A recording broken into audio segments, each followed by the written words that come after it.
Айсен Николаев во время очередного выступления процитировал Сталина. Надо учиться. Учиться упорно, терпеливо. Учиться у всех, и у врагов, и у друзей. Особенно у врагов. Учиться, стиснув зубы, не боясь, что враги будут смеяться над нами, над нашим невежеством, над нашей отсталостью.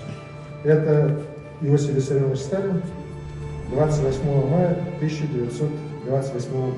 Когда Николаев цитирует Сталина, не стоит забывать, как сталинская власть проявила себя в Якутии в 30-х годах. Были репрессированы видные деятели якутской культуры, такие как Максим Амосов и Платон Оюнский.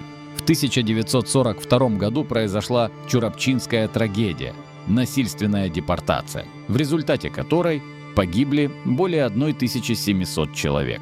Якутия была частью системы ГУЛАГа, где было 105 лагерей. Якутский язык перевели на кириллицу в рамках русификации, а традиции народа пытались уничтожить, расстреливая шаманов и запрещая главный праздник – Исеах. Цитируя Сталина, Николаев указывает на важность образования, но не говорит, как память о прошлом влияет на настоящее.